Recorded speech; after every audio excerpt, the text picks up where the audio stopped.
What's the best way for a aspiring filmmaker to learn how to make a feature film? So let's say they've been making short films, experimenting with things, and they want to get a film out there on the platforms. What advice would you give a filmmaker who wants to start learning, how am I going to do that first feature film?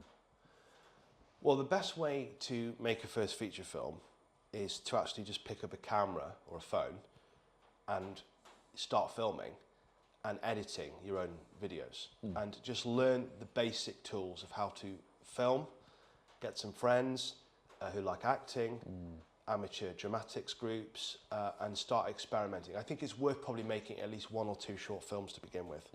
I don't think it's a good idea necessarily to just straight away go and do a feature-length film, which would be something that would be 65 minutes plus.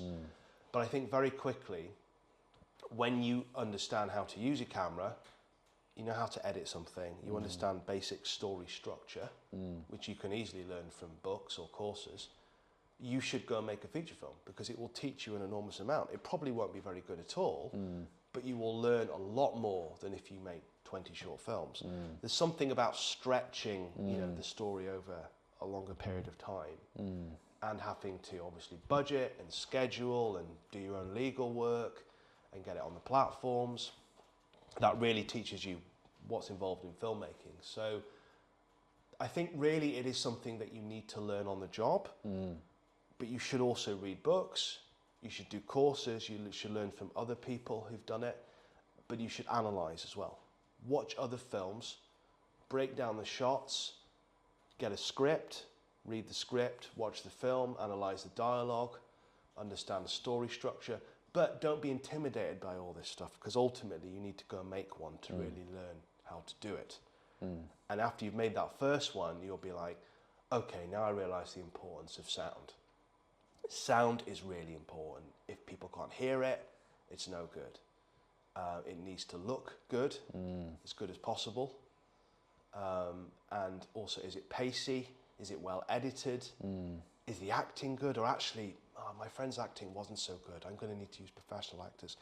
All these things will come back to you after making your first feature film. But just dive in and do it, and it's amazing what that does for you. And that's something well beyond any university course, just to go in and make your first feature film. And the quicker you get started, the better. Because if you keep doing that, if you keep making feature films, however low budget, eventually one of them's really going to fly, and it's going to find its audience.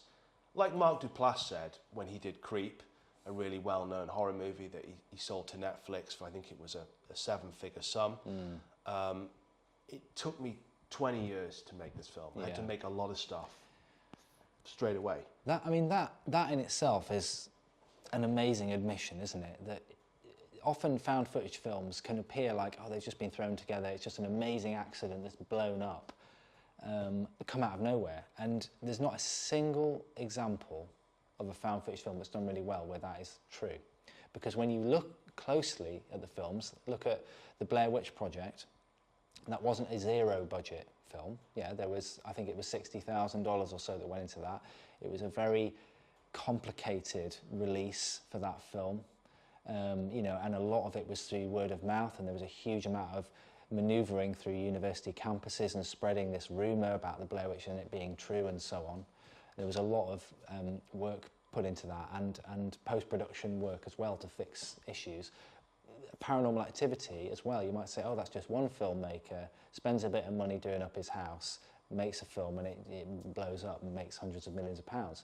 Again, not true, because as we know, things had to be refilmed. The ending, had to be worked out, and it ended up being Steven Spielberg who basically recommended the ending that we see. Now, how do you get to Steven Spielberg?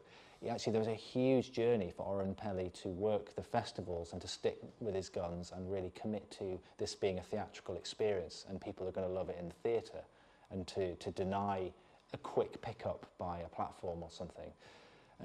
So none of these things happen overnight. And similarly with Creep, for Mark Duplass to say it took 20 years, it doesn't surprise me, because to tell a story that's really sharp and actually really appealing to fans, and that really works with very limited resources, there's an enormous amount of craft and a lot of failure that goes before that.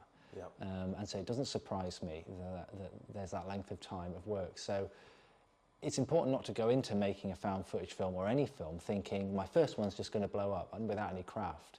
You know, that's not how it works. It's not like music where you can be a kind of genius level singer at 16 years old and kind of get noticed, you know, without much really craft going into it, and you've just got this innate talent to sing or whatever. It takes a lot more work as a filmmaker and a storyteller to be able to craft something of worth. It's quite a different sort of medium. So I think, you know, just beginning the process, each film legitimizes you as a filmmaker. So even if you lose money on films, it's not the end of the story, because actually by doing this one leads you to learning this, that you put into your next one, the next one opens up contacts for this, so you learn a bit more about distribution, and you move forward. And every time you make a film, people take you a little bit more seriously. Yeah. So it's good to get the knowledge, if you can, as much as you can, and then take action.